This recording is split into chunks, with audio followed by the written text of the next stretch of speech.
శ్రీను గారికి, సోదరులు సిపిఐ రాష్ట్ర కార్యవర్గ సభ్యులు తమ్ములు మేకల శ్రీనివాసరావు, పెద్దలు టీడీపీ రాష్ట్ర ప్రధాన కార్యదర్శి ఓర్గంటి ప్రభాకర్ గారికి, సోదరులు సిపిఎం రామలన్న గారికి, బీజేపీ మల్లెబోయి వెంకటేష్ యాదవ్, సిపిఐఎంఎల్ సోదరులు ఉదయగిరి,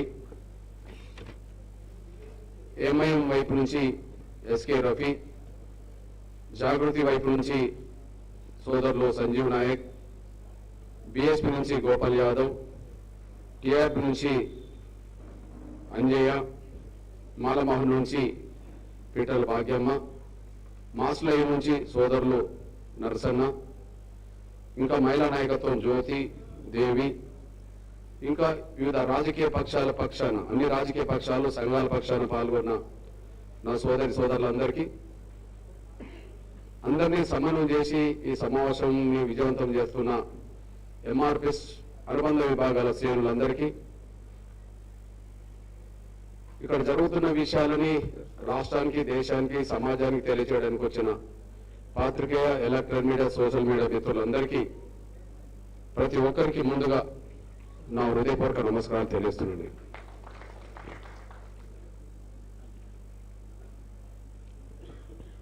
సోదరిమణులారా,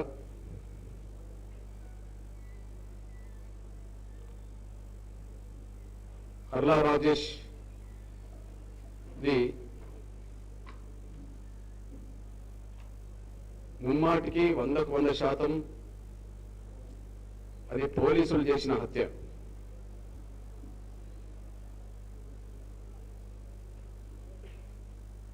ఈ హత్యను కప్పిపుచ్చి అదే పోలీసులను కాపాడుతున్నది అధికార రాజకీయ పక్షం.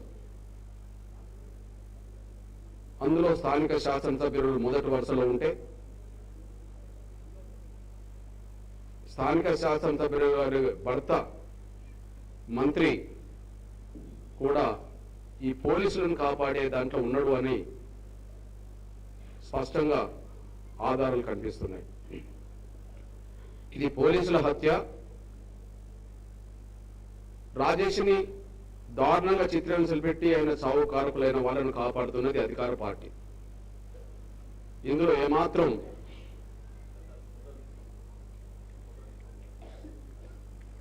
ఏమాత్రం తేడా ఉండదు అనే విషయం దాదాపు ప్రత్యక్షంగా నేను ఇక్కడికి వచ్చి నవంబర్ 26 తారీఖు నాడు ఇక్కడికి వచ్చాను. వాస్తవానికి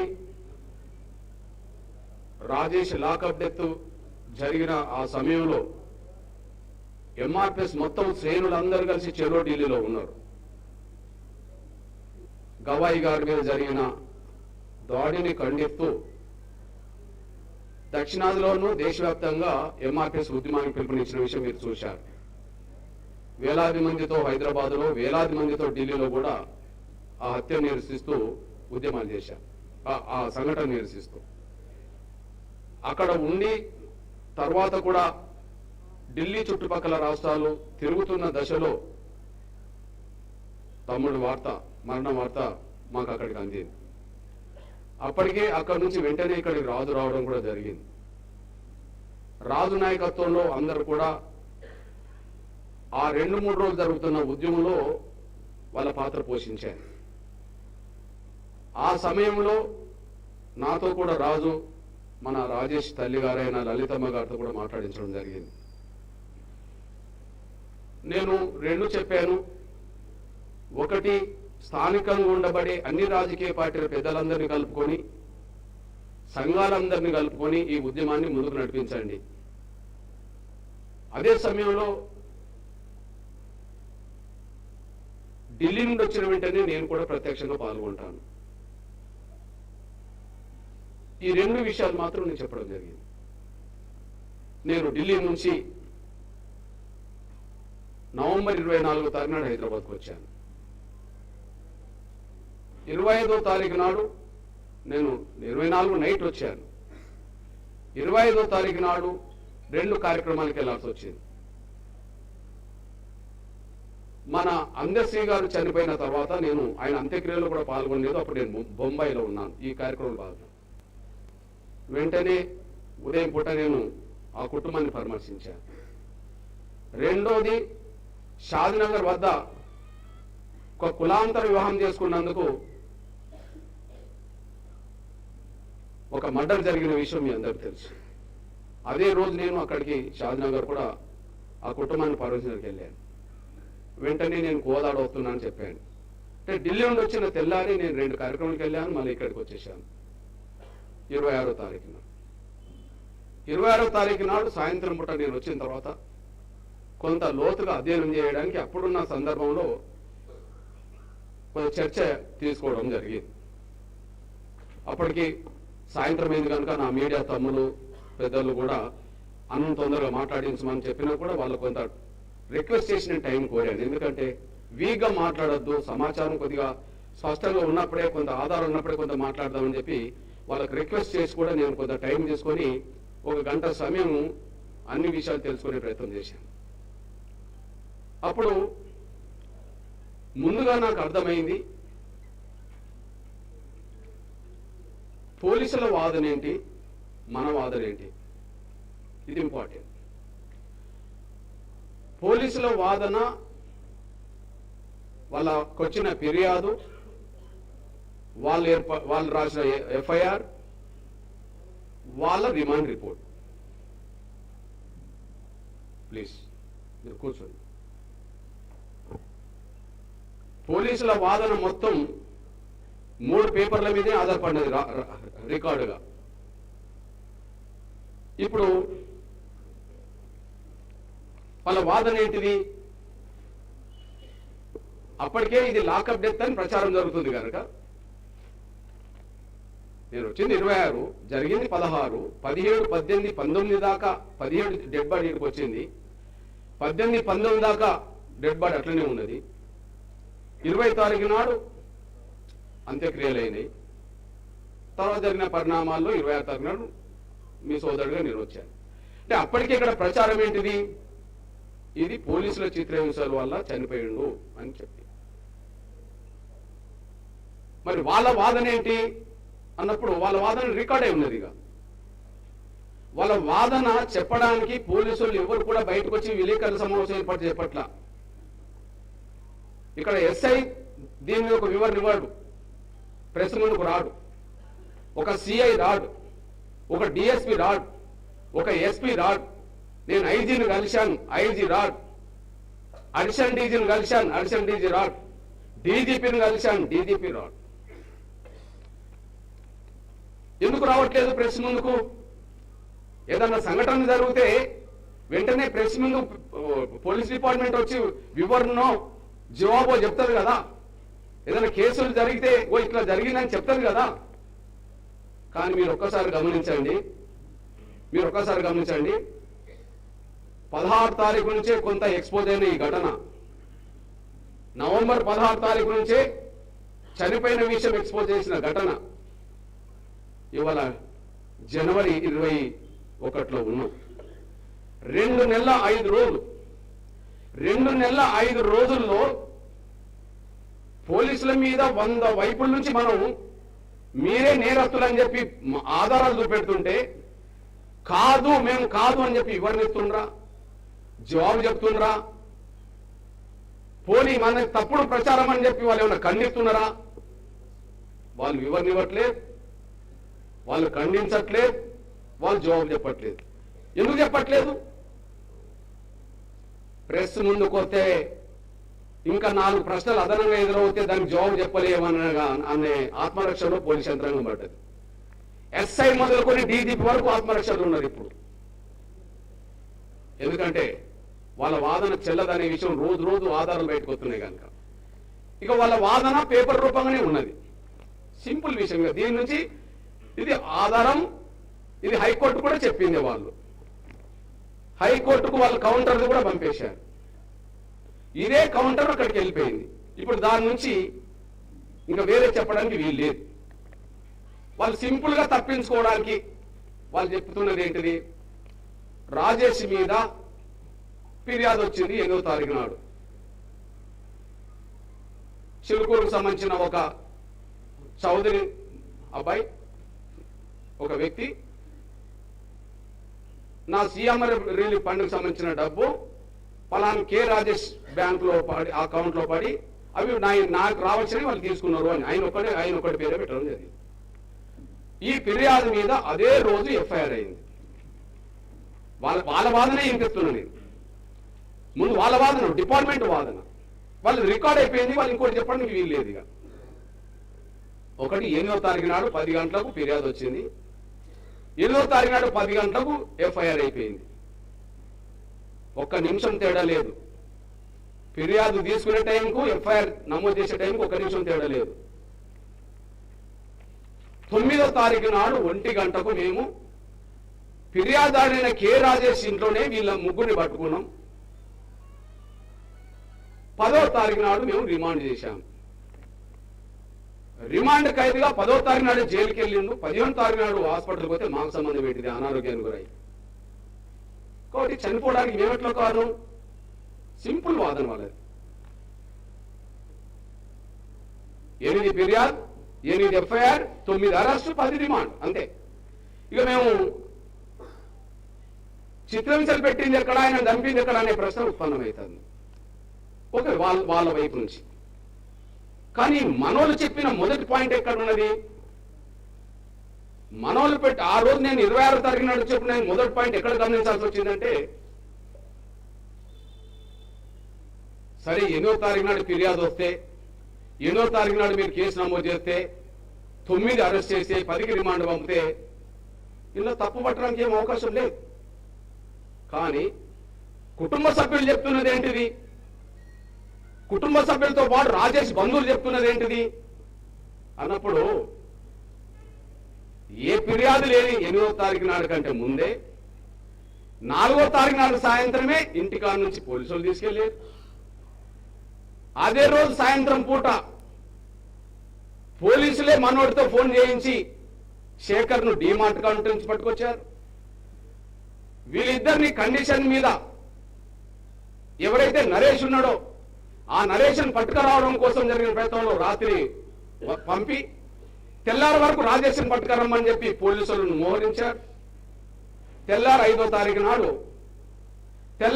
తారీఖు నాడు నరేష్ను కూడా పట్టుకొని వచ్చి పోలీస్ స్టేషన్లో పెట్టేశారు. ఇప్పుడు ఏమైంది అంటే 8వ తారీఖు నాడు ఫిర్యాదు వచ్చింటే, 8వ తారీఖు నాడు కేసు నమోదు అవుతే, 9 అరెస్ట్ చేసిన మీరంటే 10 రిమాండ్ అవుతే, మరి 4వ తారీఖు నాడు సంగతి ఏంటిది? ఫిర్యాదే లేదు కదా, ఎఫ్ఐఆర్ లేదు కదా. ఫిర్యాదు లేనప్పుడు, ఎఫ్ఐఆర్ లేనప్పుడు మీరు అరెస్ట్ చేసింది నిజమే కదా. ఇది అక్రమ అరెస్టే కదా, అక్రమ నిర్బంధమే కదా. అంటే ఇక్కడ వాళ్ళకి మనకి మొదటి పాయింట్ ఎక్కడ దొరికిందంటే, వాళ్ళ వాదన చెల్లదు అని. వాళ్ళ వాదన చెల్లదు అని అనడానికి సాక్ష్యం మొదటిదే ఇది అక్రమ నిర్బంధం అనేసి రూఢి అయిపోయింది. ఇక అక్రమ నిర్బంధం చేసిన వాళ్ళు చిత్రహింసలు పెట్టకుండా ఉంటారా? నిర్బంధమే అక్రమమైనప్పుడు ఇక చిత్రహింసలు పెట్టకుండా ఉంటారా?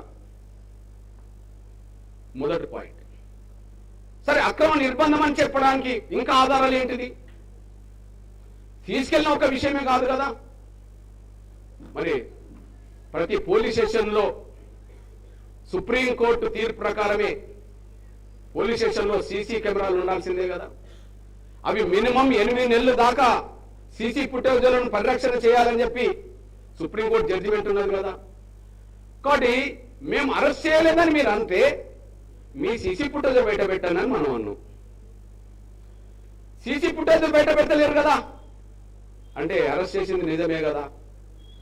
పోనీ 4, 5, 6, 7, 8, 9 వరకు తల్లితో పాటు బంధువులందరూ కలిసి భోజనాలు తీసుకెళ్ళిండ్రు కదా. రాజేష్ తల్లితో పాటు బంధువులు భోజనాలు తీసుకెళ్లారు. నరేష్ వాళ్ళ భార్య కూడా భోజనం తీసుకెళ్ళింది. శేఖర్ భార్య వాళ్ళు కూడా భోజనాలు తీసుకెళ్లారు. ఎక్కడ తీసుకెళ్లారు? స్టేషన్లకే తీసుకెళ్లారు కదా. ఒకసారి చూపెట్టారు, ఒకసారి భోజనాలు తీసుకెళ్ళి ఇచ్చారు కదా. అంటే మీ స్టేషన్లో ఉన్నారు కదా, అప్పటికి ఎఫ్ఐఆర్ లేదు, ఫిర్యాదు లేదు కదా. ఓకే, ఇవి మీ సీసీ ఫుటేజ్లో ఉన్నాయి కాబట్టి మీరు బయట పెట్టలేరు. కానీ అది వాస్తవం అని చెప్పి మేము నమ్ముతున్నాం.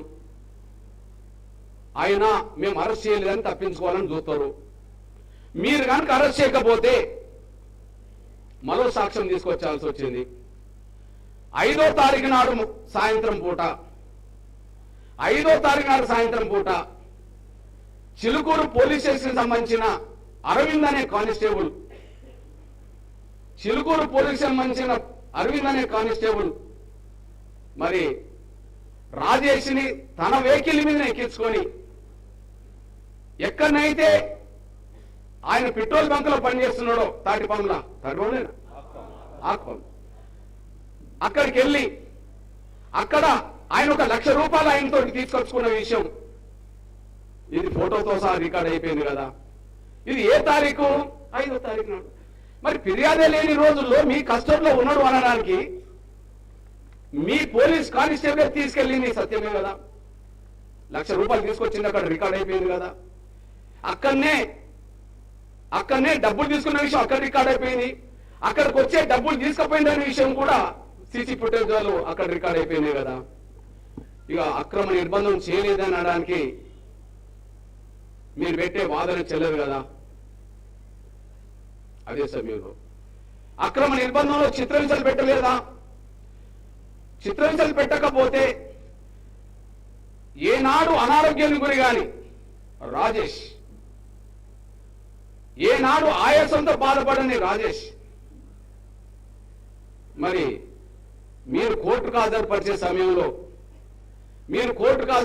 సమయంలో అతను తీవ్రంగా ఆయాసం గురవుతున్న సమయంలో ఎస్కార్ట్కి వెళ్ళిన 2 పోలీసు వాళ్ళు చెరో భుజం పట్టి ఆ ప్రాంగణంలో ఎందుకు తిప్పారు?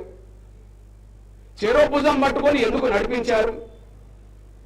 తల్లిని బంధువులను చూసిన వెంటనే కన్నీరు గార్చు లేవలేని పరిస్థితిలో ఉన్న ఆ రాజేష్ కి అతని చొక్కా ఇప్పే తల్లితో పాటు మొత్తం గాలి పట్టిండ్రు. ఇంకొక అర్ధగంట 30 గంటల సమయంలో కోర్టులో జడ్జి ముందు హాజరుపరిచే సమయానికి లేవలేని పరిస్థితిలో ఉండబడే రాజేష్ కి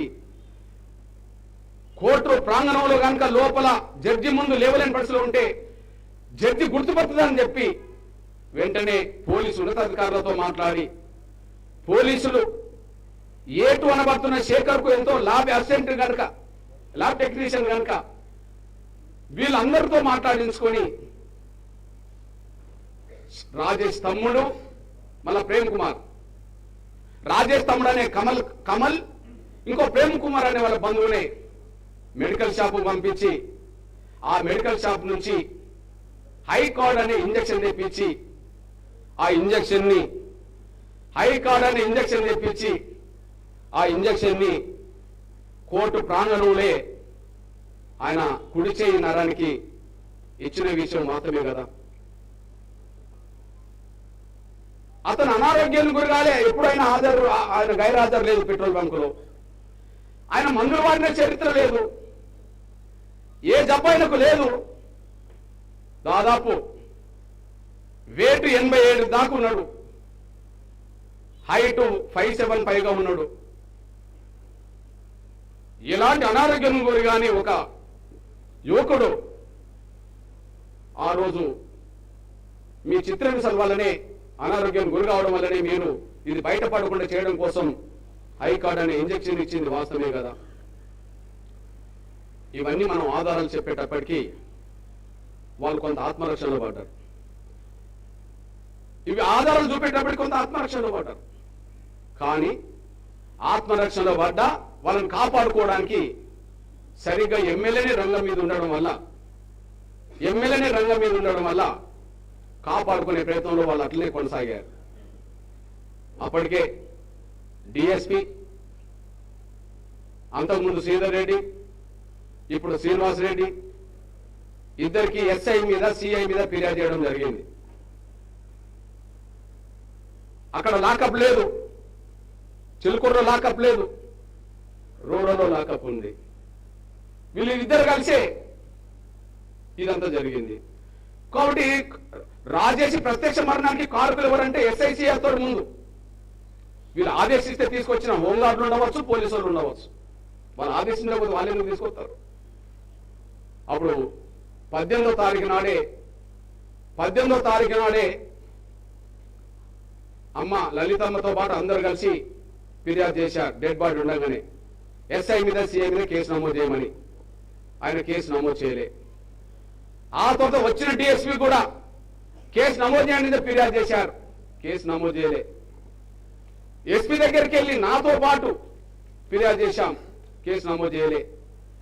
డీజీపీ దగ్గర ఎస్పీ దగ్గరికి అమ్మ కూడా పోయింది కేసు నమోదు చేయమని, కేసు నమోదు చేయలే.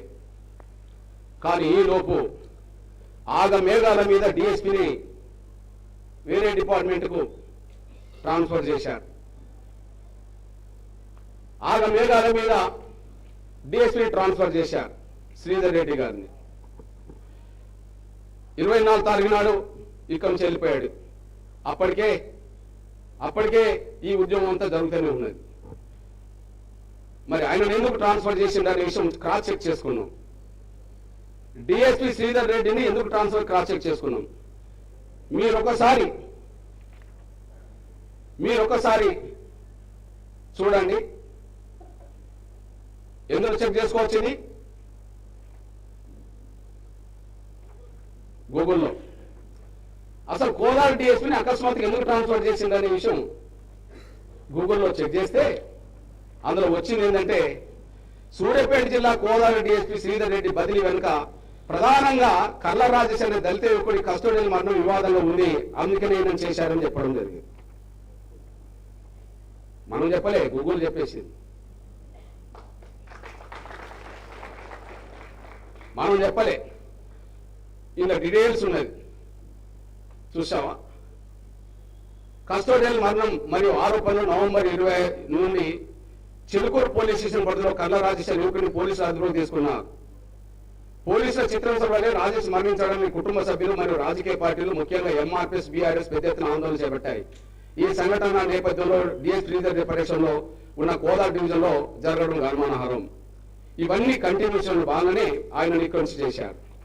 కాకపోతే ఆయన ఇక్కడ నుండి పోయి ట్రాన్స్ఫర్ అయ్యి ఎక్కడో డ్యూటీలోకి వెళ్లకుండా అటాచ్ కావాల్సింది అతను, సస్పెండ్ అయినా కావాలి, అటాచ్ కావాలి. అతనికి ప్రమోషన్ వచ్చినట్టుగా మన మంత్రి తన సొంత శాఖకు సంబంధించిన దాంట్లో విజిలెన్స్ డిఎస్పీ చేసుకున్నాడు. ఇప్పుడు శ్రీధర్ రెడ్డి గారు ఎక్కడికి పోయిండు? ట్రాన్స్ఫర్ ఏమో చిలుకూరు సంఘటన మీదనే ట్రాన్స్ఫర్ జరిగిందని గూగుల్ చెప్పేస్తుంది. మరి ఎక్కడికి వెళ్ళిండు అన్నప్పటికీ మన మంత్రి గారి శాఖకు సంబంధించిన సివిల్ సప్లై దాంట్లోనే అతను ఇంటెలిజెన్స్ డిఎస్పీగా వెళ్ళడం జరిగింది. బహుశా ఇక్కడ ఆదాయం తక్కువ ఉన్నది, అక్కడ ఆదాయం ఎక్కువ ఉన్నదని చెప్పి అక్కడ పంపడం జరిగింది. ఇక్కడ ఆదాయం తక్కువ ఉన్నట్టుంది, అక్కడ ఆదాయం ఎక్కువ ఉన్నట్టు కనిపిస్తుంది. ఇది మొదటి పాయింట్. మనమే చెప్పలేదు, గూగుల్ డిసైడ్ చేసేసింది ఈ కారణాల వల్లనే అది చేసిందని చెప్పి. ఇట్లాంటి పరిస్థితిలో నిర్దిష్టమైన ఆధారాలు మనకు కనిపిస్తున్నాయి. నేను ఇక్కడికి వచ్చినప్పుడు ఒక మాట చెప్పాను, ఇది ఒక అరుదైన లాకప్ డెత్. ఎందుకు అరుదైన లాకప్ డెత్ అంటే, మనం గతంలో మన ఉమ్మడి నల్గొండ జిల్లాలోనే మన మరియమ్మ లాకప్ డెత్ జరిగింది అన్న. మరియమ్మ లాకప్ జరిగినప్పుడు వెంటనే అప్పుడు ముఖ్యమంత్రి కూడా అధికారులతో సమీక్ష చేశాడు కేసీఆర్ గారు. లేదా ఇట్లాంటి సంఘటనలను మనం చూస్తూ ఊరుకోవద్దని చెప్పాడు.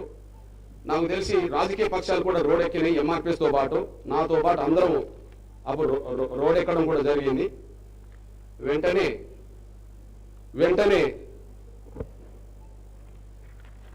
వాళ్ళని సస్పెండ్ చేశారు, డిస్మిస్ కూడా చేశారు.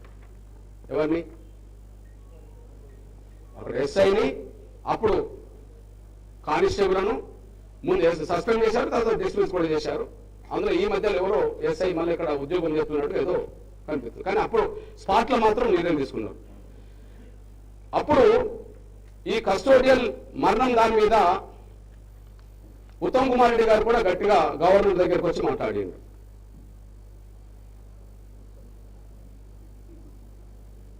ఉత్తమ్ కుమార్ రెడ్డి గారు సస్పెండే సరిపోదన్నాడు.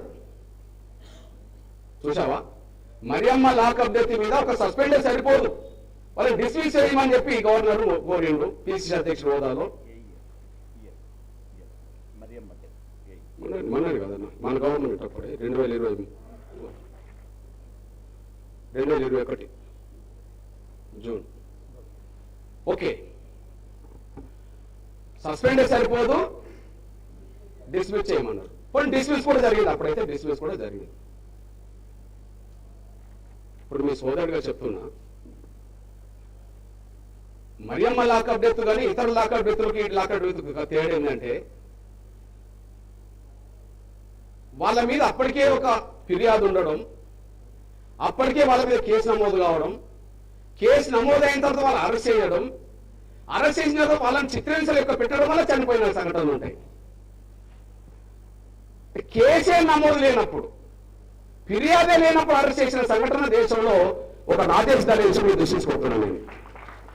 అప్పటికి ఫిర్యాదు లేదు, ఆయన ఎఫ్ఐఆర్ లేదు, ఫిర్యాదే ఎఫ్ఐఆర్ లేని సమయంలో ఈయనను తీసుకెళ్లి చిత్రహింసలు పెట్టారు, అందుకు బలైపోయాడు. మీరు 100 లాకప్ డెత్ల పరిశీలన చేయండి, మరియమ్మ కేసుతో సహా.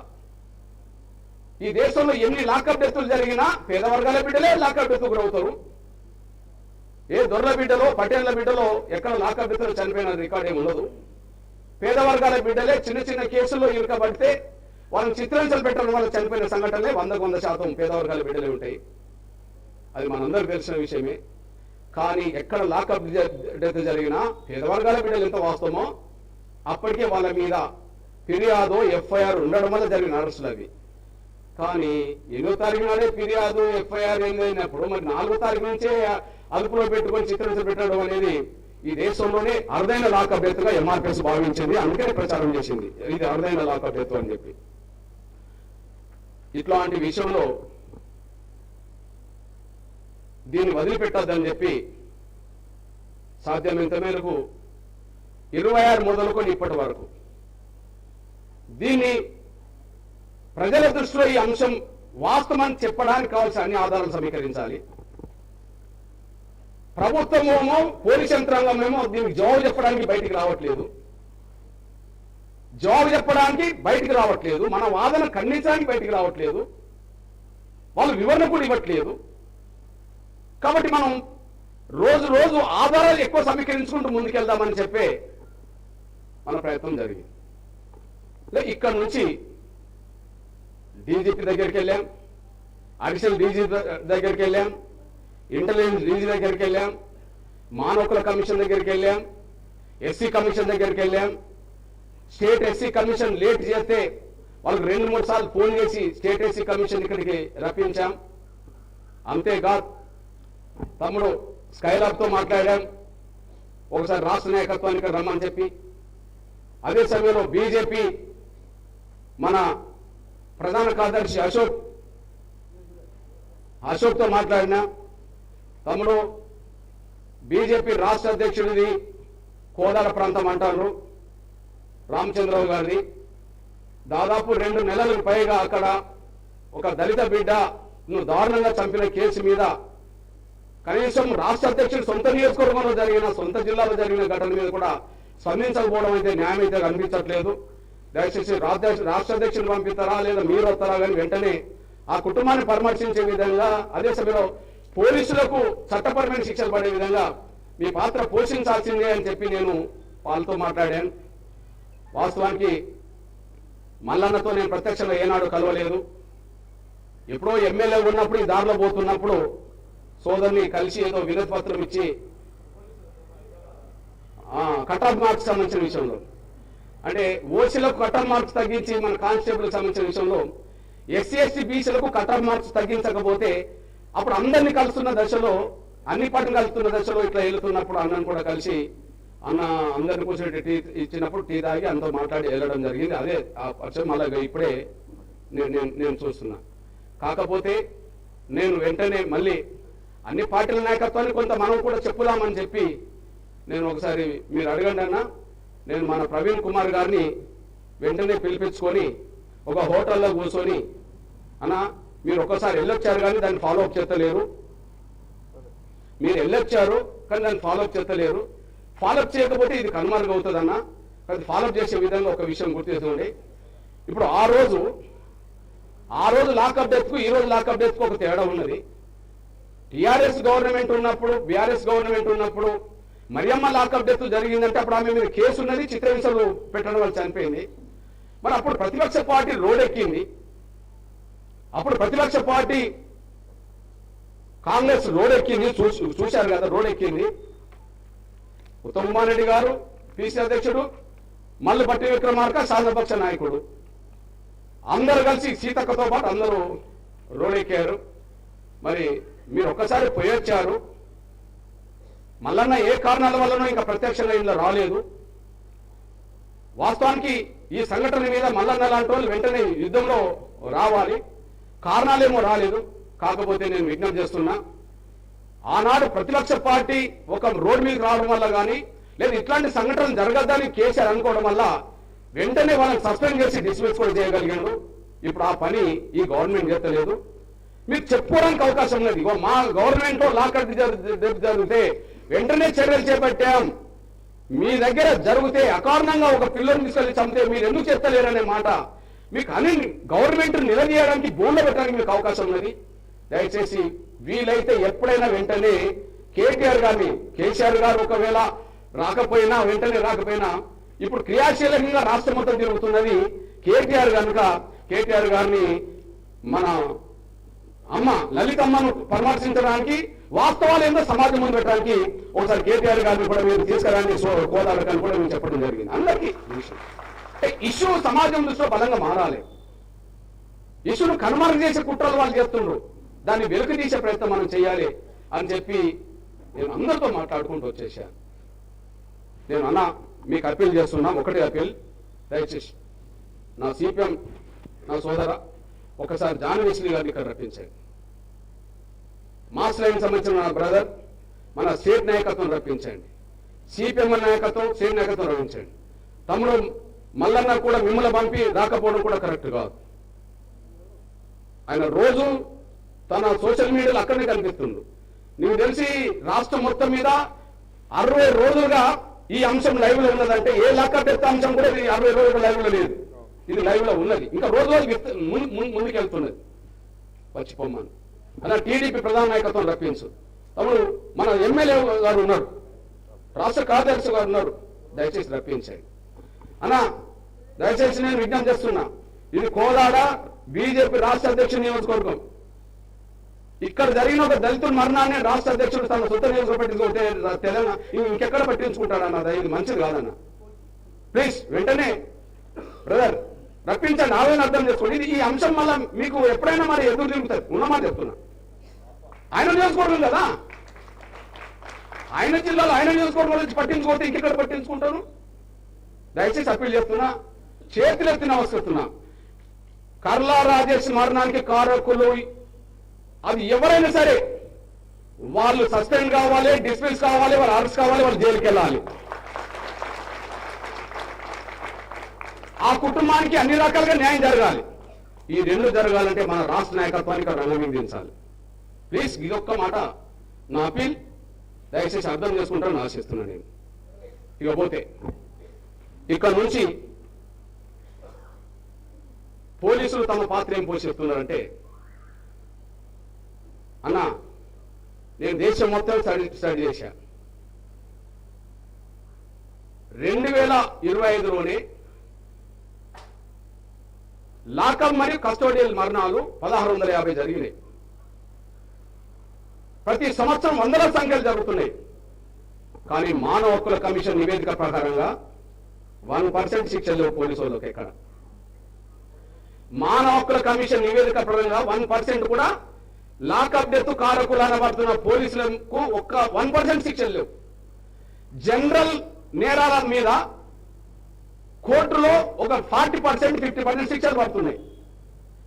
కానీ వందల లాకప్ డెత్తులు ఎక్కడ జరిగినా దేశంలో 1% కూడా పోలీసులు శిక్షలు పడతలేవు. దానికి ఏకైక కారణం ఏంటంటే పోలీసులు చిత్రహింసలు పెట్టడం వల్లనే చనిపోతారనే విషయం తెలిసిన డాక్టర్లు ఇచ్చే పోస్ట్ మార్టం నివేదికను పోలీసులు తమకు అనుకూలంగా మలుచుకుంటారు. అక్కడ కేసులు వీగిపోతున్నాయని చెప్పి మానవ హక్కుల కమిషన్ గుర్తించింది. అన్నా మానవ హక్కుల కమిషన్ గుర్తించింది అనేది అందుకు సాక్ష్యం మీ ముందు ఒక విషయం చదివినిపిస్తా. మానవ హక్కుల కమిషన్ చైర్మన్ ఉన్న సమయంలో రంగనాథ్ మిశ్రా గారు ముఖ్యమంత్రులకు లేఖ రాశారు. ప్లీజ్ అన్న, అంటే ఈ కస్టోడియల్ మరణాలకు సంబంధించిన విషయంలో ఎందుకు పోలీసులకు శిక్షలు పడతలేవు అని నిర్ధారణ చేసి 1% కూడా శిక్షలు పడతలేవు కదా, తప్పించుకుంటున్నారు కదా. ఎందుకు తప్పించుకుంటున్న విషయం వాళ్ళు అర్థం చేసుకున్నది ఏంటంటే, పోలీసుల ఒత్తిడికి తలొగ్గి పోలీసులు చెప్పినట్టుగానే పోస్ట్ మార్టం నివేదిక తయారు చేస్తున్నారు. దానివల్లనే వాస్తవాలు బయటికి రావట్లేదు అని చెప్పి మీరు జాగ్రత్తలు తీసుకోండి అని చెప్పి ముఖ్యమంత్రులకు మానవ హక్కుల కమిషన్ చైర్మన్ లేఖ రాశాడు. ఆ లేఖ సారాంశం చూడండి, ఎట్లుంటుందో చూడండి.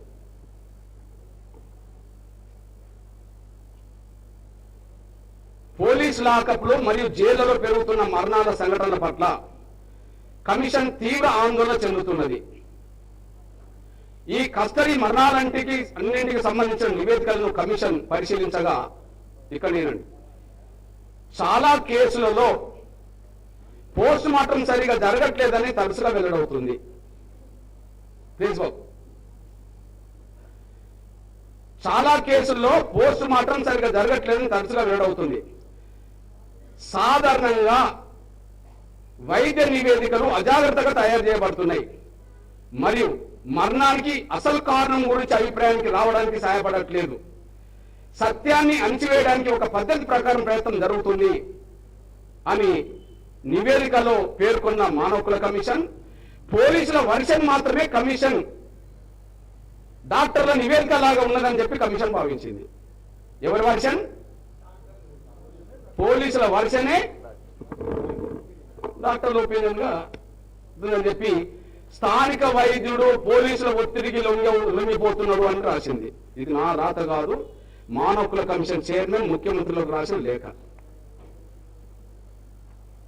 ఓకే, అంటే 100% లాకప్ డెత్తుల్లో 1% కూడా శిక్షలు పడకపోవడానికి కారణం ఏంటంటే, శిక్షలు పడడానికి సాధారణంగా ఉండాల్సింది చిత్రహింసలు పడిపోయిన రిపోర్టే కదా.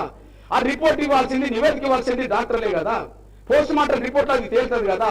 కాబట్టి ఆ పోస్ట్ మార్టం కానీ పోలీసు వాళ్ళు దాన్ని పక్కదారి పట్టించుకొని వాళ్ళకి అనుకూలంగా రాయించుకుంటున్నారు. పోలీసుల వర్షనే ఫైనల్ వర్షన్ గా డాక్టర్లు చూపెడుతున్నారని చెప్పి మానవ హక్కుల కమిషన్ లేఖ రాసేసింది. ఇది రంగనాథన్ మిశ్రా గారు రాసిన లేఖ. ఓకే, ఇందుకు సాక్ష్యం ఇక్కడ పోలీసు వాళ్ళు కూడా, ఇందుకు సాక్ష్యం ఇక్కడ పోలీసు వాళ్ళు కూడా. వాస్తవానికి ఇప్పుడు కర్ల రాజేష్ ఎక్కడి నుండి జైలుకి వెళ్ళిండు? హుజూర్ నగర్ నుంచి. కర్ల రాజు ఎక్కడి నుంచి జైలుకి వెళ్ళిండు? హుజూర్ నగర్ నుంచి. హుజూర్ నగర్ సంబంధించిన విషయంలో అక్కడ సిఐ పోయి అక్కడ ఏర్పాట్లకు సంబంధించిన విషయంలో అక్కడ మెజిస్ట్రేట్ కు ఏది ఎంఆర్ఓకు సాయం అందించాలి, అంతవరకే. ఎవరు పోవాలి? కానీ కర్లా రాజుకి సంబంధించిన పోస్ట్ మార్టం నివేదికను వాళ్ళకు అనుకూలంగా ఉంచుకోవడం కోసం ఇక్కడ సిఐ ఎస్ఐ మాత్రమే 16 నుంచి 17 వరకు గాంధీ ఆసుపత్రిలో ఉన్నారు. 16 నుంచి 17 వరకు గాంధీ ఆసుపత్రిలో ఉన్నారు. ఇప్పుడు ఈ కేసులో ప్రధాన నిందితులు ఎవరు? A1 Chilukuru SI Suresh Reddy. పోనీ A2 ఎవరు? Kodad CI rural. ఇప్పుడు వీళ్ళు ఎక్కడుండాలి? ఇక్కడనే ఉండాలి. అప్పటికి సస్పెండ్ కాలేదు కాబట్టి వీళ్ళు ఇక్కడనే ఉండాలి. కానీ ఎక్కడున్నారు వాళ్ళు? హైదరాబాద్ గాంధీ ఆసుపత్రిలో ఉన్నారు. గాంధీ ఆసుపత్రికి వీళ్ళకి సంబంధం ఏంటప్పుడు? మానవ హక్కుల కమిషన్ ఏం చెప్పింది? పోలీసుల వర్షనే వాళ్ళు రాయించుకుంటున్నారని చెప్పింది. ఇప్పుడు పోలీసులు అక్కడికి వెళ్ళిండ్రు కదా, వెళ్ళలేదని చెప్పానండి. ఎవరు చెప్తే వెళ్ళిండ్రు? ఎస్పీ. ఎవరు చెప్తే వెళ్ళిండ్రు? ఎస్పీ చెప్తే వెళ్ళిండ్రు. కాదని చెప్పానండి మనం అంటున్నాం. ఎందుకు పంపిండ్రు అంటే పోలీసులు తమ నివేదికను వాళ్ళకు అనుకూలంగా మలుచుకోవడం కోసం వెళ్ళిండ్రు అనే విషయం రుజువు అవుతుంది. అందులో ప్రధానంగా ఎస్ఐ ఇలా నిందితుడు కనుక ఎస్ఐని కాపాడే క్రమంలో ఎమ్మెల్యే ఎస్ఐ సామాజిక వర్గం, ఎమ్మెల్యే సామాజిక వర్గం ఒకటే. ఇక్కడ డిఎస్పీ సామాజిక వర్గం, ఎమ్మెల్యే సామాజిక వర్గం ఒకటే. డిఎస్పీని పైకి తీసుకున్నారు, ఇప్పుడు ఎస్ఐని మాత్రం అటాచ్ చేసుకున్నారు. ఇక్కడ సిఐని మాత్రం సస్పెండ్ చేశారు. ఇక్కడ గమనించండి, ఎస్ఐ పైన ఎవరుంటారు? సిఐ. సిఐ పైన ఎవరుంటారు? ఇప్పుడు సిఐ కంటే ముందైనా బాగానే ఉంటాడు, సిఐ కైనా పైన బాగానే ఉంటాడు. కానీ సిఐని మాత్రం ఇలా ఇరికించారు. ఇక మీ అన్నగా మీ బిడ్డలు చెప్తున్నా, వీళ్ళు పోయి ఏం చేసిందంటే, సరిగ్గా నేను హుజూర్ నగర్ ఆసుపత్రికి పోయినా, అక్కడ ఏం లోపం జరిగిందో చెక్ చేశా. నా దగ్గర హుజూర్ నగర్ సంబంధించిన ఆసుపత్రికి సంబంధించిన అక్కడ లోపాన్ని గమనించి నేను రాసుకున్నా. అదే సమయంలో నేను సూర్యాపేట ఆసుపత్రికి వెళ్ళినా, అక్కడ వైద్యుల నిర్లక్ష్యం ఏ స్థాయిలో ఉన్నదనే విషయం అక్కడ కూడా నేను రాసుకున్నా. నేను గాంధీ ఆసుపత్రికి కూడా వెళ్ళాను. గాంధీ ఆసుపత్రికి వెళ్ళిన తర్వాత మొత్తం రిపోర్ట్ ఏమున్నది, పోస్ట్ మార్టం ఎవరు చేయాలా? డ్యూటీ డాక్టర్ చేయాలి. నాకు ఇప్పుడు అనుమానం వచ్చింది, ఇది రిమాండ్ రిపోర్ట్లో ఎస్పీ నివేదించే కోర్టుకు పంపిండు. పోస్ట్ మార్టం చేసింది ఎవరు? Doctor N Lakshmikanth Reddy. అప్పుడే నాకు డౌట్ వచ్చేసింది. పోస్ట్ మార్టం చేసింది ఎవరు? లక్ష్మీకాంత్ రెడ్డి. పోనీ పోస్ట్ మార్టం జరుగుతున్న సమయంలో మెజిస్ట్రేట్ ఏం చేయించాలి? వీడియో తీయించాలి. పోనీ వీడియో తీయించిండ్రు, ఎవరితో తీయించిండ్రు? సికింద్రాబాద్ పోస్ట్ వీడియోగ్రాఫర్తో కాదు, కోదాడ నుంచి పోయిన మయూరి ల్యాబ్కు సంబంధించిన రామకృష్ణ రెడ్డిని తీసుకెళ్లి అక్కడ వీడియో తీయించారు. ఇది వాళ్ళ రిపోర్టేగా. కోదాడ నుంచి వీడియోగ్రాఫర్ పోవడం ఏంది, అక్కడ లక్ష్మీకాంత్ రెడ్డి మాత్రమే పోస్ట్ మార్టం చేయడం ఏంది? లక్ష్మీకాంత్ రెడ్డి పోస్ట్ మార్టం చేస్తుంటే రామకృష్ణ రెడ్డి పోయి వీడియో తీయడం ఏంది? మన డౌట్ వచ్చేసేది. ఆ డౌట్ను మరింత ఆధారం తెచ్చుకొని మాట్లాడదామని చెప్పి గాంధీ ఆసుపత్రిలో అసలు లక్ష్మీకాంత్ రెడ్డి డ్యూటీ ఏ రోజు ఉన్నదో చెక్ చేశాను. 17వ తారీఖున లక్ష్మీకాంత్ రెడ్డి డాక్టర్ డ్యూటీ ఉండాలా వద్దా? ఆ డ్యూటీ క్రాస్ చెక్ చేసుకున్నాం. ఆ క్రాస్ చెక్ చేసుకున్న దాంట్లో ఏమున్నదంటే, ఇది department of forensics medicine. Okay, అంటే జూన్ 1 నుంచి జూన్ 30 వరకు ఏ రోజు ఎవరి డ్యూటో ఇలా రాసి ఉన్నది, ఫిక్స్ అయి ఉన్నది. జూన్ 1 నుంచి జూన్ 30 వరకు ఏ రోజు ఎవరి డ్యూటో ఇలా రాసి ఉన్నది. ఎవరు పెడతారు? ఇది హెచ్ఓడి, ఆ డిపార్ట్మెంట్ హెచ్ఓడి పెడతాడు. ఓకే, ఈ డ్యూటీలో మరి 17వ తారీఖు నాడు ఎవరు ఉండాలి? లక్ష్మీకాంత్ రెడ్డి ఉండాలి. కానీ 17వ తారీఖు నాడు లక్ష్మీకాంత్ రెడ్డి లేడు, డాక్టర్ సూరజ్ అనేటైనా ఉన్నాడు. 17వ తారీఖు నాడు చేసింది ఎవరు? లక్ష్మీకాంత్ రెడ్డి. అసలు 17వ తారీఖు నాడు డ్యూటీ ఎవరిది? డాక్టర్ సూరజ్. ఏం జరుగుతుంది ఇక్కడ?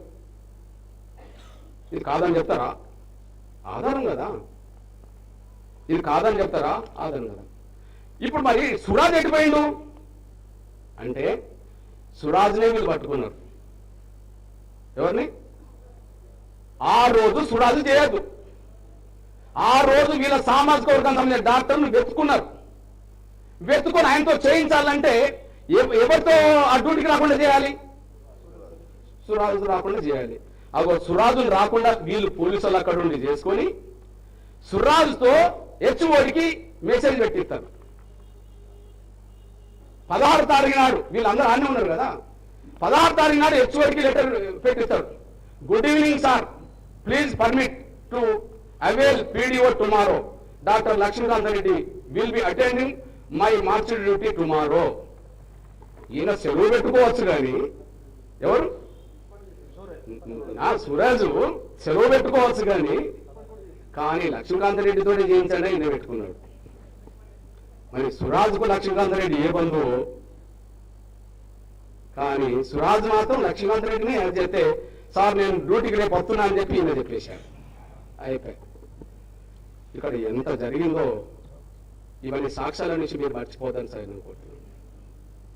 డాక్టర్ లక్ష్మీకాంత్ రెడ్డి డ్యూటీ కానీ రోజు డ్యూటీ చేయడం అంటే, సురాజ్ డ్యూటీ రోజు ఆయన డ్యూటీ కాకుండా అడ్డుకున్నారంటే ఎంత మేనేజ్ చేసుకున్నారో స్పష్టంగా రోజు అవుతాను. ఈ నేపథ్యంలో మనకు స్పష్టంగా అర్థమైపోయింది. ఇక్కడ ఎన్ని తప్పులు చేశారంటే పోలీసు వాళ్ళు ఎందుకు కస్టడీలోనే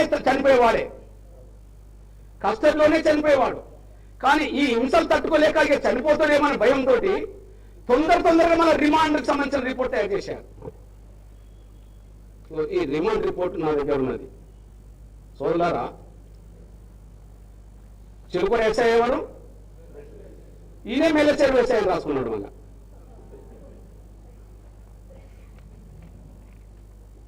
ఇట్లా చూడండి, చిలుకూరు ఎస్ఐ ఫిర్యాదు వచ్చింది ఎక్కడ? చిలుకూరు. నేరం జరిగింది ఎక్కడని చెప్తాడు? రామాపురం మండలం మేలచెరు అని చెప్తాడు. ఈయన మేలచెరు మండలం రామాపురం గ్రామంలో నేరం జరిగిందని చెప్తాడు. మళ్ళా నేరం జరిగిన కాడ ఎస్ఐ ఈయనే, ఫిర్యాదు తీసుకునే కాడ ఎస్ఐ ఈయనే. వాళ్ళు తొందరగా, ఎందుకంటే లోపలికి పంపాలి, ఏదో రాయిరాని అన్నట్టున్నది, రాసుకున్నారు. ఓకే, ఇక్కడ ఈ కేసులో A3ని రిమాండ్ రిపోర్ట్లో అబ్స్టాండ్ గా చూపెట్టారు. ఈయనను అబ్స్టాండ్ గా చూపెట్టారు. కానీ A3ని 10వ తారీఖు 9వ తారీఖు నాడు 4 గంటలకు అరెస్ట్ చేసినామని ఇవన్నీ రాస్తారు. పంచుల ముందు నేరం ఒప్పులేని కూడా రాస్తారు. ఈయన అరెస్ట్ అవుతాడు, పంచుల ముందు నేరం ఒప్పుకుంటాడు, మళ్ళీ ఈయన అబ్స్టాండ్ అవుతాడు. మళ్ళీ ఎట్లా పోయిందో ఎటు పోయిందో మనకు తెలియదు. A3 అనేటైనా కార్తీక్ అంటే విషయం చెప్తున్నాను నేను. ఇక పోతే అన్న ఒక మాట అన్నాడు, ఈ కర్ల రాజేష్ హత్య వేరేల కోసం జరగలేదు, నా పేరు చెప్పించడం కోసం జరిగిన చిత్రహింసల వల్ల ఆయనను ఈ బలి తీసుకున్నారని చెప్పడం జరిగింది. నేను ఆ విషయాన్ని 100% సమర్థిస్తున్నా. ఎందుకంటే ఆయన ఆఫీసులో పనిచేసిన వాళ్ళు 1-2 తప్పులు చేసిండో చేయలేదో తర్వాత విషయం. ఏ ఎమ్మెల్యే అయినా సీఎం రిలీఫ్ ఫండ్కు వచ్చే దాంట్లో 5,000 10,000 కోసం ఎమ్మెల్యే ఈ రోజుల్లో చూస్తారని ఎవరు అనుకోవాల్సిన అవసరం లేదు. కానీ ఈ కేసులో ఎమ్మెల్యేగా ఉన్నబడి ఆ రోజుల్లోనే బొల్లమల్లన్న ఎమ్మెల్యే ఉండే ఆ రోజుల్లోనే జరిగింది కాబట్టి ఆయన పేరు చెప్పించడం కోసం జరిగిన టార్చరే రాజేష్ మరణానికి దారితీసిందనే విషయం కూడా స్పష్టంగా అర్థమవుతుంది. ఎందుకంటే రిమాండ్ రిపోర్ట్లో బొల్లమల్లన్న పేరు కూడా ఉంటుంది. ఇంకా అందులో ఉండడానికి రాయలేదు, కానీ ఈయన ఆఫీసులో పనిచేస్తాడని రాయగలిగాడు. బొల్లమల్లన్న కూడా ఇంకా సంబంధం రాయలే, రాయించడం కోసం జరిగిన ఒత్తిడే రాజేష్ మరణానికి దారితీసింది. సింపుల్ విషయం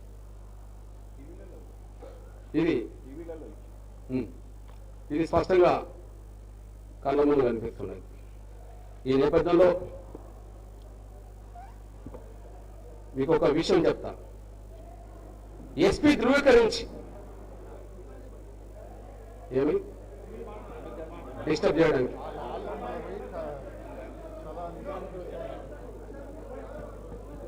తమ్ముడు డిస్టర్బ్ చేయడానికి లోకల్ వాళ్ళు ఉండాలి. లోకల్ వాళ్ళు ఇది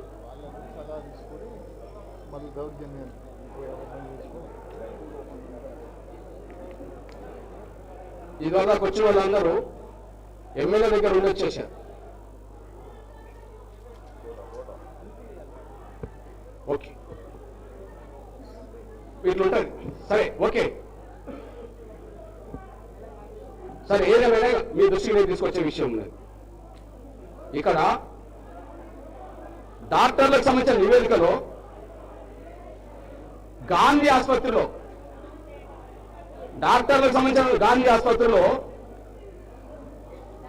గాంధీ ఆసుపత్రి వైద్యులు ఎంత నిర్లక్ష్యం చేశారంటే,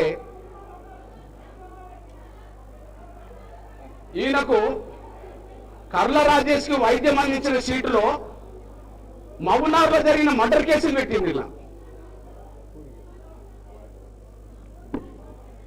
కర్ల అంటే వాళ్ళు ఎంత తొందరపడ్డారో చూడండి.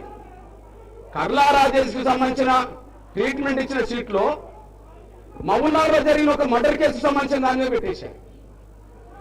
అంటే కేసు షీట్లో ఇక్కడ పొరపాటు జరిగింది, సూర్యాపేట పొరపాటు జరిగింది, అక్కడ పొరపాటు జరిగింది.